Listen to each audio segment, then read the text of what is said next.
Pertama saya sampaikan bahwa benar Nikita telah melakukan laporan polisi. Nikita lapor karena dia dikeroyok. Seorang wanita, seorang single parent, punya anak 3, sendirian dia dikeroyok oleh lebih dari 1 orang. Sehingga Niki melaporkan dugaan penganiayaan dan pengeroyokan di Polres Metro Jakarta Selatan. Kejadiannya ada di sebelah. Jadi betul Nikita lapor sebagaimana yang Ibu Humas sampaikan. Jadi lapor adanya pengeroyokan, seorang wanita dikeroyok. Itu laporannya Nikita seperti itu. Ada Bukti visum sudah dilakukan visum, kepalanya, pipinya apa semua, rambutnya juga sudah kita serahkan. Visumnya ada, saya tidak perlu sampaikan. Yang jelas visum sama saya sekitar sebelum sholat subuh pada hari Jumat di rumah sakit Pertamina. Rumah sakit Pertamina. Seingat saya. Jadi kalau CCTV ada di penyidik, karena itu ada menjadi wilayahnya penyidik di PKT sini.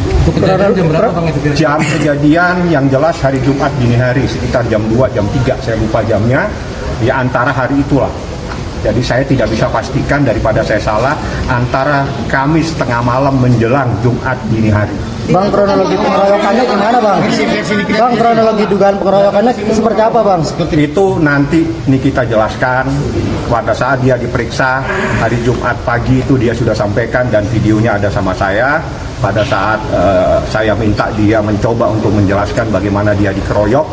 Sebagai seorang wanita, dia dikeroyok lebih dari 1 orang dan yang mengeroyok ada laki-laki dan ada perempuan. Kenapa?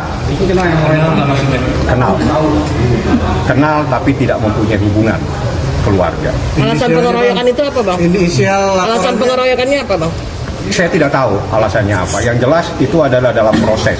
Jadi biar saja diproses oleh penyidik dan Nikita sudah diperiksa. Jadi Nikita pada saat hari Jumat bersama saya melakukan laporan dugaan tindak pidana penganiayaan, dugaan tindak pidana pengeroyokan.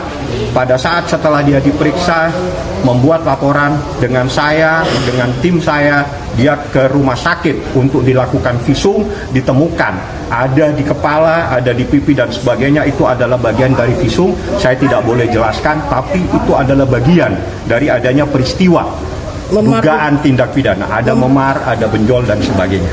Terlapor berapa orang Bang? 2 orang. Inisialnya Bang? RAN dan AS. Ada perlawanan nggak Bang dari Niki pas? Ya, mereka saling. Yang jelas Nikita sebagai seorang perempuan mempertahankan dirinya karena dia merasa ada sesuatu sehingga dia melawan. Jadi Niki adalah membela diri sebagai seorang perempuan, tiba-tiba ada persoalan dengan seorang laki-laki dan seorang wanita. Itu langsung dikeroyok atau gimana? Pasalnya yang dilaporkan 170 adalah pasal pengeroyokan.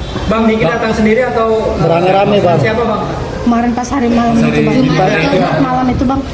Ada dia, saya kan bawa sebelum kejadian sama tim dia.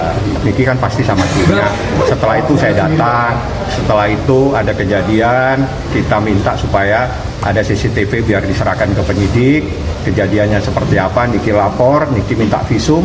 Setelah dilakukan visum pada hari Jumat, Niki juga diperiksa. Disitulah Niki menceritakan semua.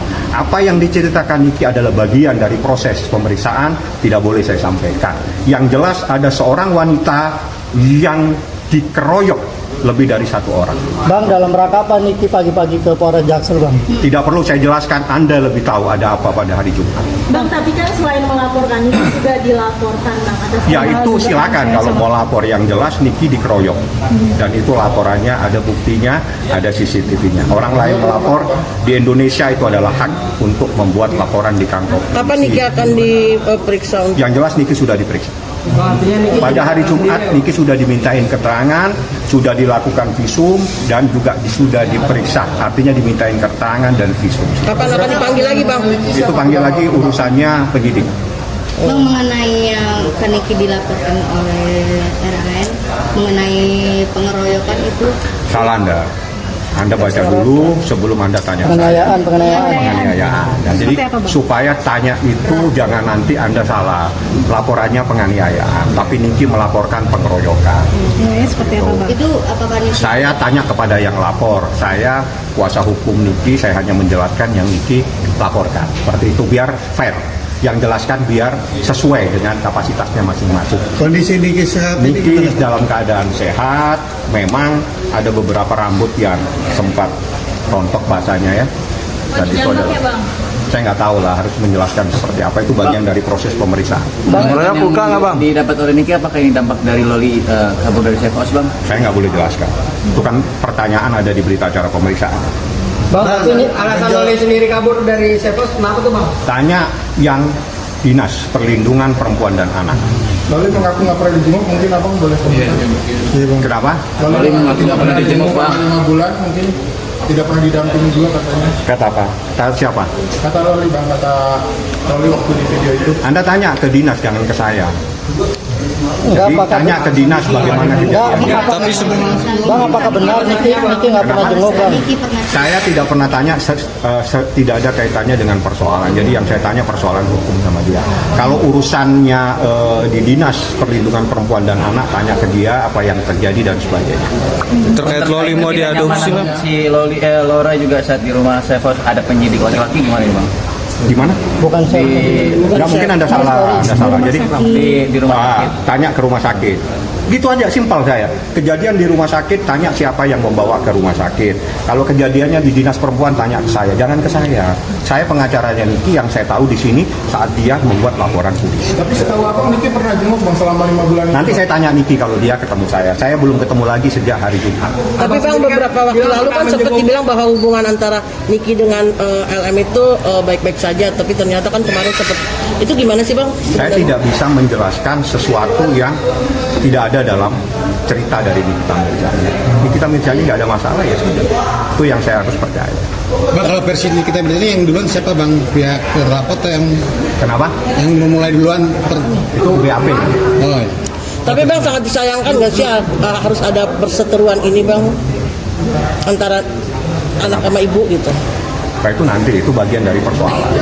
Jadi biar kita tidak bias, saya akan jawab sesuai dengan persoalan. Bang, Sebagai kuasa hukumnya gitu loh bang. Ya, Seperti apa?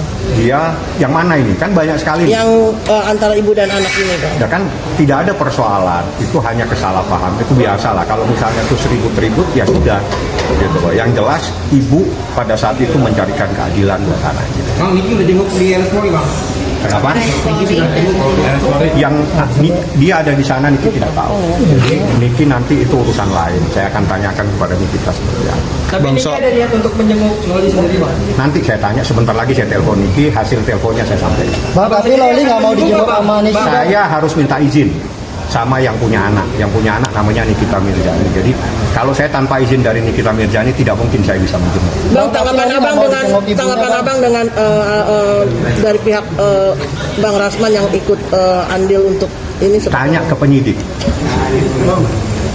ya oke dari Tanya ke penyidik, tanya tentang Dinas Perlindungan Anak, bagaimana anak yang di bawah umur, bagaimana anak yang dewasa menurut hukum itu umurnya berapa. Saya tidak perlu tanggapi karena itu adalah ada hitam putihnya persoalannya. tapi sangat disayangkan ya sih bang artinya ada permasalahan ini lagi bang. Kenapa? Ya sangat disayangkan ya sih. Maksudnya disayangkan apa? Sayang-sayangan. Ya sayang-sayangan antara Itu adalah bagian dari persoalan. Jadi dalam persoalan itu pasti akan muncul macam-macam persoalan, mungkin kesalahpahaman dan sebagainya. Itu saya sampaikan seperti itu. Sebentar lagi saya mau keluar, saya mau balik, nanti saya balik lagi. Bang, soal adopsi oleh Rasman gimana bang? Saya tidak menanggapi hal-hal yang menyimpang dari itu. Oke, thank you. Jawabannya cukup. Laporan Niki kan Fadil dianggap Nikita Mirzani itu stafnya Tanya Niki nanti, karena saya belum ketemu dia. Jadi pemahamannya seperti apa, tanya ke penyidik ya. bang permasalahan kasusnya Fadel yang dianggap terlalu lama gimana bang? Itu prosesnya yang tahu saya. Jadi saya tidak bisa menanggapi apa yang diproses, apa yang kita, apa semua itu yang tahu kan saya. Jadi saya tidak boleh mengomentari apa yang saya tahu. Paham ya? Ya bang artinya belum selesai masalah ini ada lagi masalah yang lain. Kenapa? Baru ada masalah ini timbul lagi masalah lain gimana bang? Maksudnya gimana sih? Ini Kan dari Pak. Apakah Niki maksudnya khawatir kasus pada ini akan atau gimana? Kita percayakan ke penyidik karena bukti itu ada. Jadi gini, saya buka saja, ada surat perintah penyidikan, ada 2 surat perintah penyidikan, tanya ke Humas. Surat perintah penyidikan 2 itu surat perintah penyidikan dengan siapa? Ya, itu nanti bisa menjawab pertanyaan Anda semua yang saat ini ingin bertanya. Tanya ke Humas, Bu, apa benar ada 2 surat perintah penyidikan? Di situ akan terjawab. Bang SP2HP maksudnya bang? Penyidikan itu surat perintah penyidikan. Lain. Kalau SP2HP surat pemberitahuan hasil penyidikan. Jadi memberitahukan si A, si B, si Fulan sudah diperiksa. Tapi kalau proses penetapan dinyatakan bahwa ada surat perintah penyidikan, bahwa naik proses itu dari tahap penyelidikan menjadi tahap penyidikan. Kalau proses tahap penyidikan berarti ada dan ditemukan dugaan perbuatan pidana. Itu namanya penyidikan. Akhirul kalam wabillahi taufik. Wassalamualaikum warahmatullahi wabarakatuh.